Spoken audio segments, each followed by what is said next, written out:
there, my name's Sean, and I want to talk about the Angry Beavers.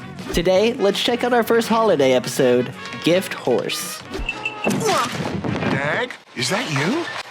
No. Okay, I just thought you might be sneaking around or something. That's right, it's the holiday season in the Beaver Brothers Dam. Not just any holiday either, but Arbor Day, which is basically Christmas for beavers. Dag pops up right, checks the calendar, and launches into his personal parade of traditions, like Arbor Day carols, nutmeg fizzes, the Yule log feast. And the joy of getting gifts. Oops. The giving of gifts. Meanwhile, Norbert, well, he'd prefer to keep sleeping forever. Dag literally drags Norb out of bed and into the morning routine. We can sleep later. Today's Arbor Day, Beaver Christmas. Dag bounces at the mirror and inspects his face and pulls out a shoe buffer like it's a normal dental plan. Norb, unbothered, sifts a pot of cattails and picks one out and uses it like a comically oversized cotton swab. Suddenly, the doorbell rings, rattles. The brothers finally get the visit they've been waiting for, a delivery guy from the Mail Express. They race to the door, elbows flying as they reach for the handle. Hemingway, Oh. what's in the pink salad? Grandma's corn. I'm sorry, what? Nonsense aside, it appears Norb won whatever game they were playing because Dag stands down and allows him to open the door first. Unseen, we hear the delivery man greet the brothers and wish them a happy Arbor Day from Mom and Dad before sliding two gifts through the door side by side. Each present barely fits through the doorway as the delivery man squeezes them through. I mean, these things are massive, towering over the brothers at times. Impressed by the size of the respective gifts, Dag is eager to tear the wrapping paper from his gift as Norb stops him. This isn't tradition. Norb explains that the tradition is that the older brother gets to open his gift first, and of course, since Norb is technically older by 4 minutes, this means that, by tradition, he should get to open his gift first. Dag laments and agrees to let Norb open his gift. We watch Norb meticulously unwrap his box, section by section, folding every piece of paper like a museum archivist while lecturing on family values. Dag offers to help and is promptly denied. When the paper finally falls, Norb reveals the Paul Bunyan Giant Loggers Express Electric Train Set. Clearly designed to be a gorgeous, sprawling layout with all of the bells and whistles. On Dag's turn, he tears into the present like a feral animal.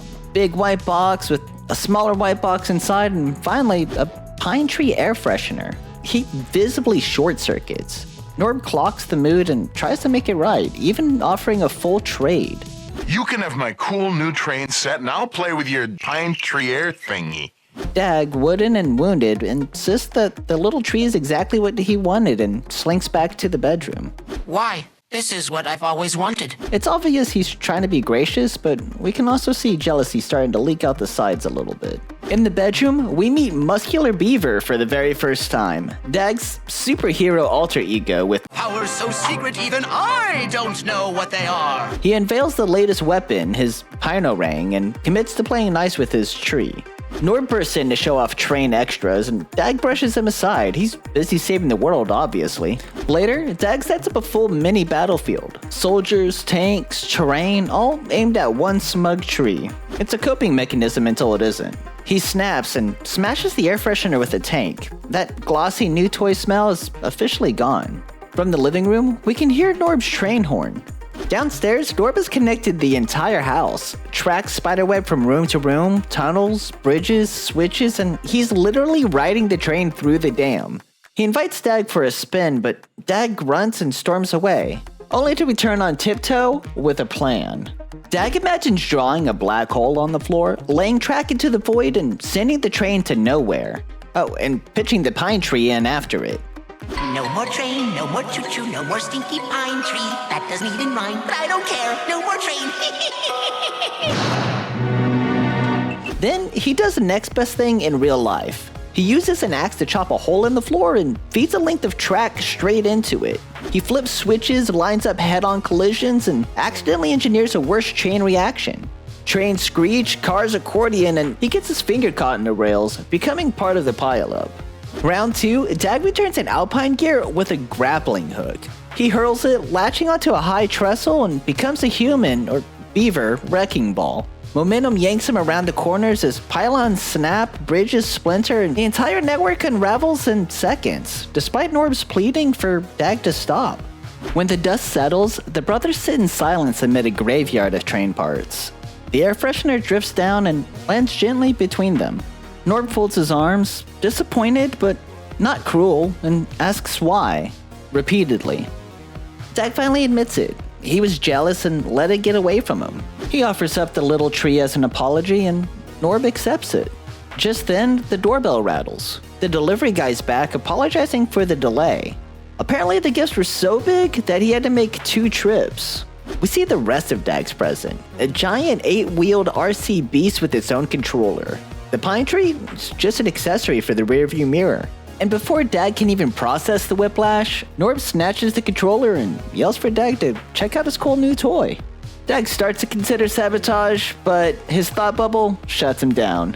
Hey, pal, don't even think about it. Gift Horse stands out for turning a simple story of envy into a Rube Goldberg-style holiday farce. The Arbor Day as Christmas premise lets the show play with the comfort of a seasonal special against cartoon mayhem, like a house-spanning rail network, Dag smashing a hole in the floor with an axe, and the whole grappling hook wipeout. It also plants real series DNA. This is the first time Dag dresses as Muscular Beaver, a gag that will blossom into its own in future episodes. The title's wordplay and late twists keep the ending clever rather than punitive, while Norb's sincere offer to trade cushions the chaos with Big Brother warmth. Continuity-minded fans also note that the train resurfaces later, a tiny wink that the world keeps spinning after the wreck. Fans quickly embraced it as the show's unofficial holiday episode, a cozy seasonal story that still makes the rounds every December. Discussion often centers on the sibling realism. Some love Norb's kindness and the heartwarming ending, while others wince at Dag's jealous spiral. Either way, its mix of warm nostalgia and chaos keeps it high on rewatch lists. The Arbor Day framing remains one of the show's most quoted jokes, and the first Muscular Beaver suit-up stands out as a defining moment of character lore. Holidays magnify expectations and comparisons. Gift Horse shows how quickly a great morning can turn brittle when you measure your joy against someone else's box. The fix isn't a bigger toy, it's perspective. Norb's offer to trade reframes the day as we instead of me, and the punchline of Dag's gift not being worse, just unfinished, undercuts the envy with a gentle wink.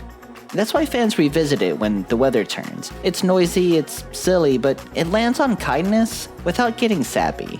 And you will face the wrath of my mightiest of weapons, Hino Ring! So what do you think? Does Gift Horse still work as the Beaver's coziest holiday meltdown, or is it just a cautionary tale in train set form?